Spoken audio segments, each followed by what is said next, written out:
Hi, welcome to the Colors and Crayons library presentation. What you're seeing is the Snap color picker, which you see when you click on the colored square in the Set Pen Color To block. Colors actually form a three-dimensional space, not because the world has three dimensions, but because human eyes have three kinds of color sensors. It's different for other animals. There are several different choices, though, of what axes to use in color space. Most programmers are familiar with red, green, blue color space, for example. But this color picker is based on the HSL color space. The horizontal axis is hue, which more or less means where the color is in the rainbow, except for magenta, which isn't in the rainbow at all. The vertical axis is lightness, which ranges from pure black at 0 through dark shades of the color to the pure rainbow color at 50, then lighter tints of the color to pure white at 100. Users find these two dimensions obvious without explanation. Since your screen has only two dimensions, the color picker doesn't include the third axis, saturation. This is 0 for gray, through dullish tones of the color to the pure color at 100. Picking saturation to leave out of the 2D picker was an obvious choice, since users generally are more interested in bright colors than in dull ones.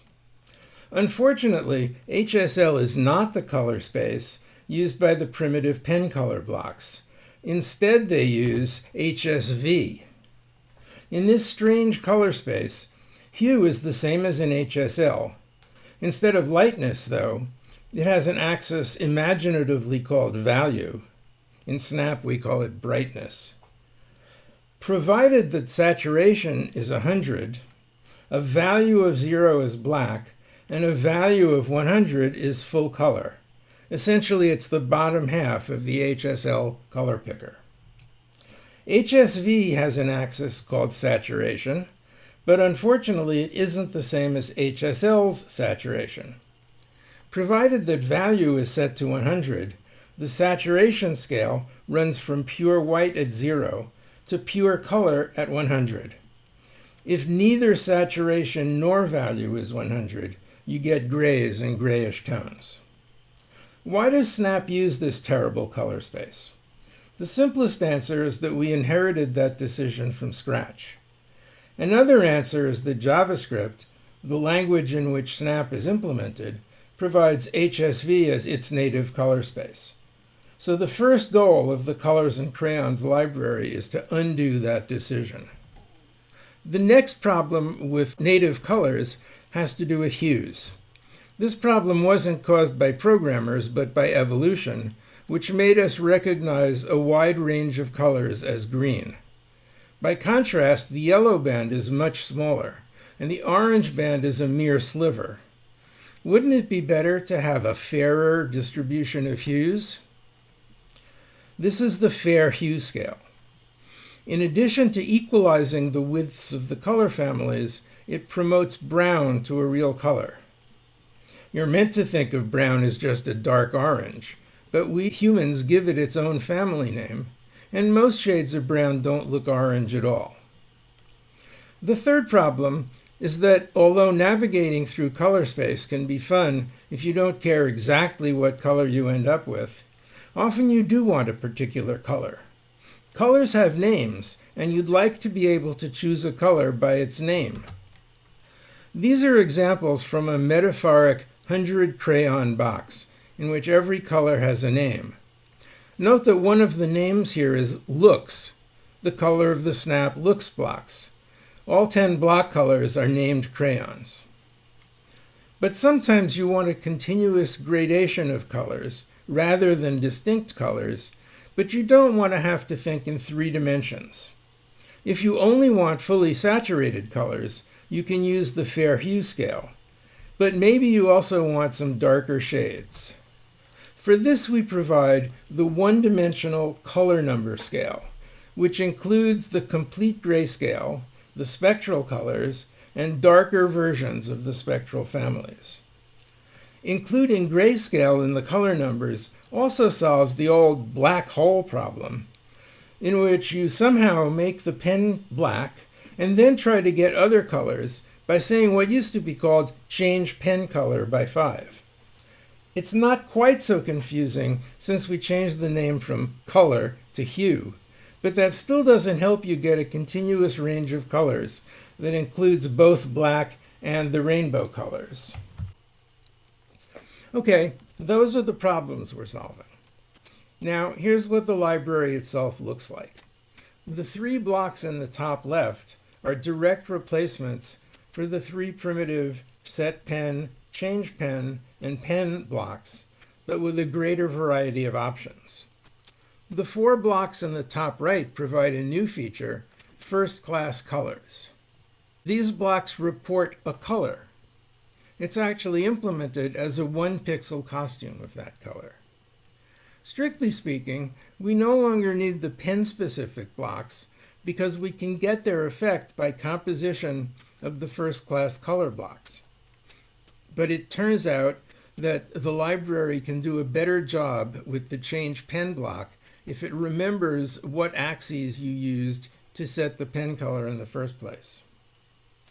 Here are the options for what attributes of a color you can set. Color means the color itself, the output from one of the first-class color blocks. Color number, crayon, and fair hue are the 3 one-dimensional color scales you've already seen.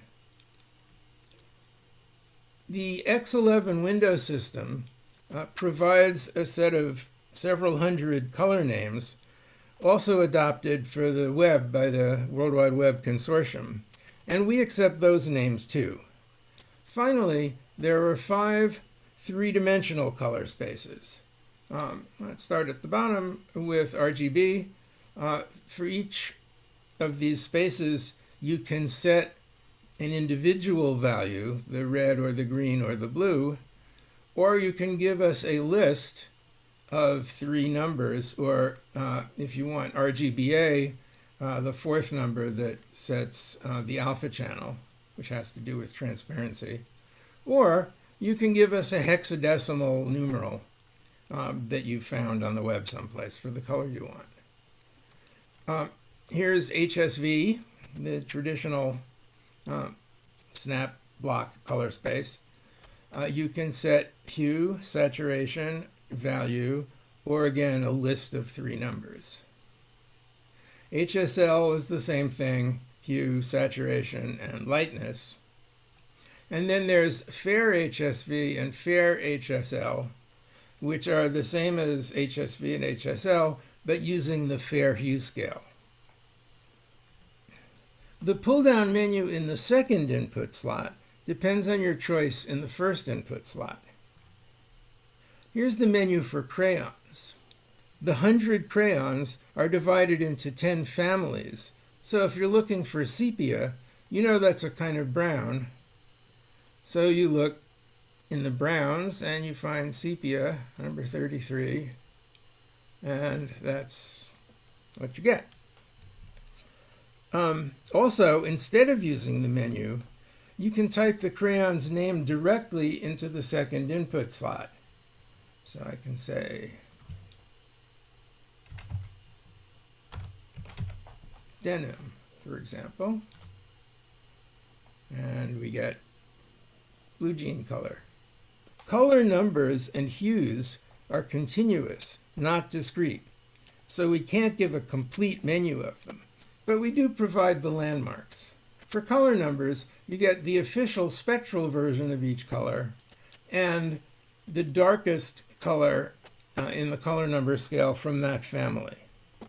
Since the menu shows you the numbers, if you want, let's say, a yellow that's darker than spectral yellow, but not the darkest possible yellow, you might just type in 52 using the menu as a mnemonic aid.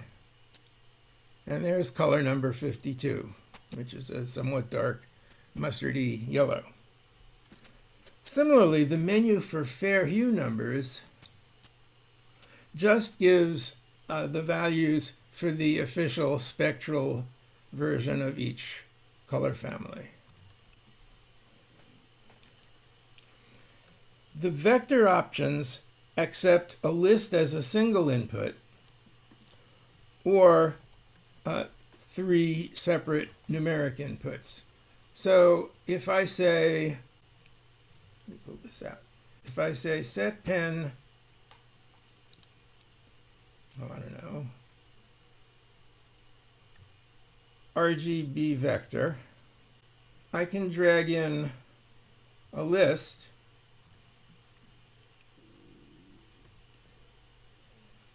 of 255, 128, 0, which gives me a official spectral orange. Or, using the variaticness of these inputs, I can say 0, 255, 255, and that gives me cyan. The last 2 library blocks are for color mixing. This is a feature that forum participants wanted very emphatically.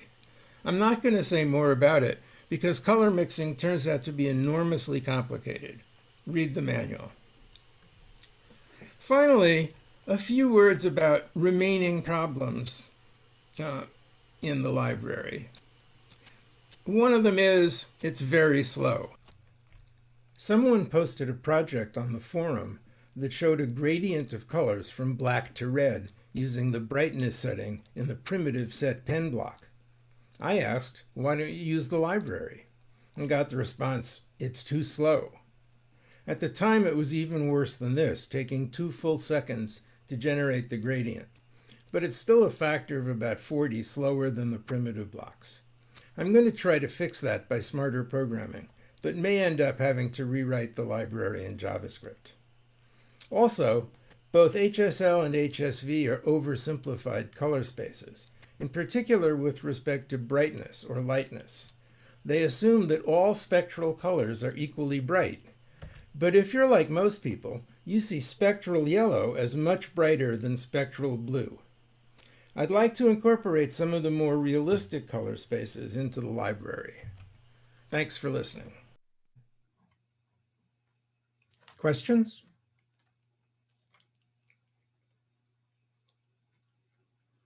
Oh, thank you.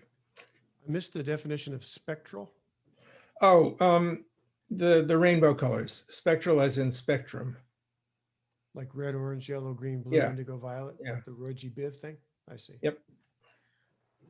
Is the fear hue scale an invention of you, or is this a semi-standard thing? Me. This is all me. I'm a big fan of orange and brown, so I always have trouble finding them in the regular hue scale.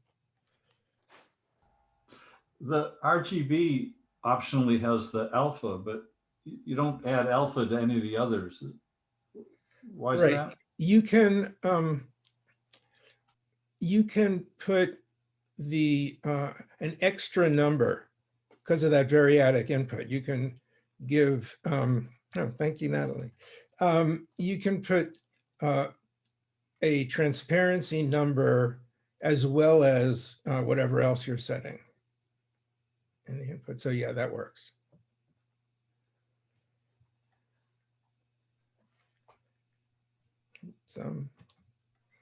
Okay, anything else? Great.